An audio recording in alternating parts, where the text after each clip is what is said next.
안녕하세요. 법률정보쇼 신유진 변호사입니다. 오늘은 학교폭력 해결 방안에 대해서 살펴보도록 하겠습니다. 인천의 한 중학교에 다니던 16세 여중생이 지난해 7월 아파트 자신의 방에서 스스로 뛰어내려 숨진 사실이 뒤늦게 알려지면서 파문이 확산되고 있는데요. 사건은 이렇습니다.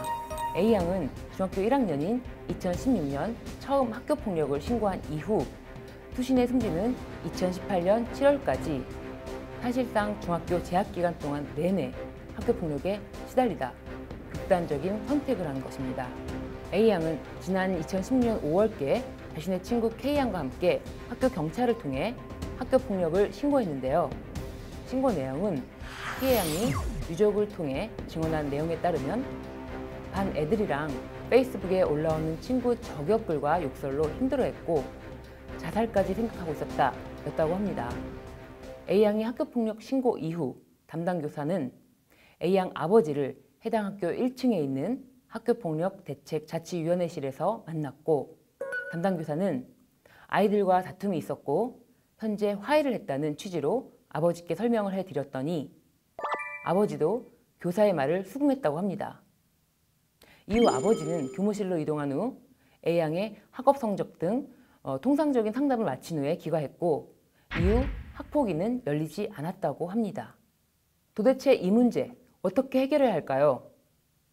최근 다양화되고 더욱 심각해지는 학교폭력에 대한 경각심과 인식 개선이 절실한 상황입니다.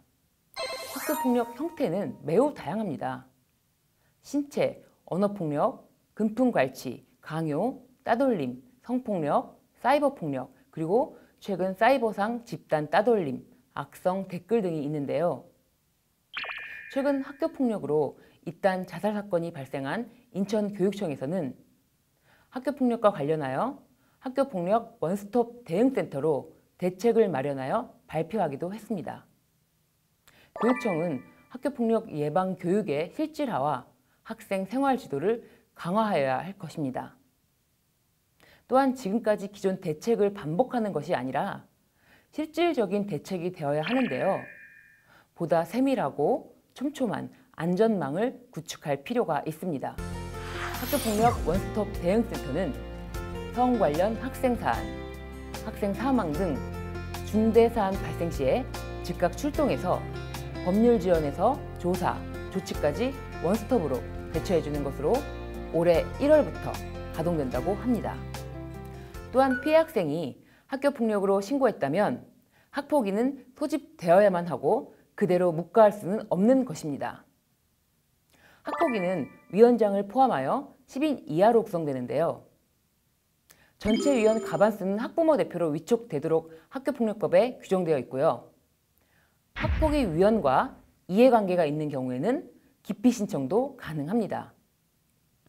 학교폭력으로 가해학생에 대한 조치는 서면 사과에서부터 가장 중한 처분은 퇴학 처분이 있는데요.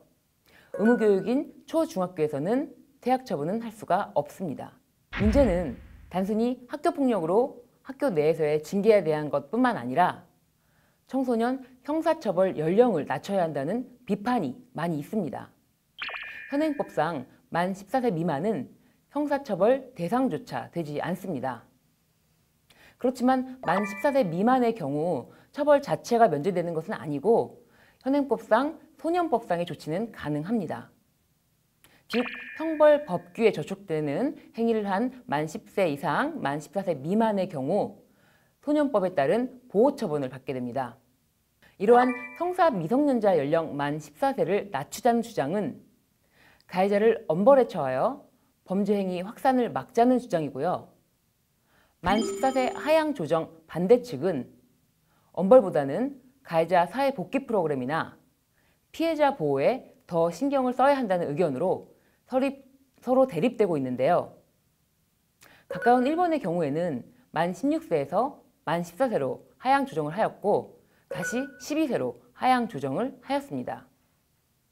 무엇보다 중요한 것은 가해자를 엄벌에 처하는 문제뿐만 아니라 피해자 구제에 대한 대책이 가장 우선적이고 시급하다고 하겠습니다. 이번에 투신 자살 여중생 사건에서 여중생의 아버지는 학교와 경찰의 미온적인 대처에 대해서 지적하였는데요. 2016년 A양이 학교 전담 경찰관을 통해서 학교폭력 신고를 했지만 학교와 경찰이 제대로 대처를 하지 않았다고 고발을 한 것입니다. 여중생의 아버지는 우리 딸이 살아있다면 가해자의 죄에 대한 증언을 할 수 있겠지만 지금은 그럴 수가 없다며 피해자의 증언을 확보하지 못하는 이유로 성폭행과 학교폭력으로 인해 스스로 목숨을 끊은 이 사건이 잊혀지기를 기다리는 불상사가 없길 바란다고 호소를 하여 더욱 안타까운 마음입니다. 그러나 피해 학생이 증언만이 증거가 되는 것이 아니고요. 가해 학생의 휴대전화를 포렌식을 통하여 디지털 정보를 분석해 범행과 관련된 증거를 확보할 수가 있습니다. 삭제한 자료도 복원이 가능하기 때문에 이 사건에서는 가해 학생들이 A양에게 SNS상으로 성적인 발언을 하였던 것이라든지 그런 것을 밝혀낼 수도 있고요. 또한 A양이 최초 학교폭력으로 신고했을 때까지 함께 하였던 K양의 진술도 추가로 확보가 가능할 것으로 보입니다.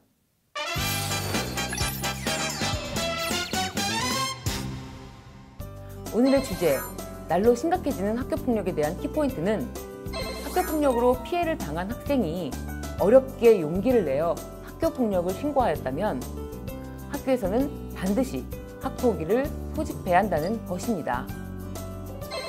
학교폭력으로 신고를 했음에도 이에 대해서 적절한 조치가 취해지지 않는다면 피해 학생은 집안에 틀어박혀 지내거나 스스로 고립되기가 쉽습니다. 피해 학생들이 2차 피해를 받지 않도록 더욱 철저한 보호가 필요하다고 하겠습니다.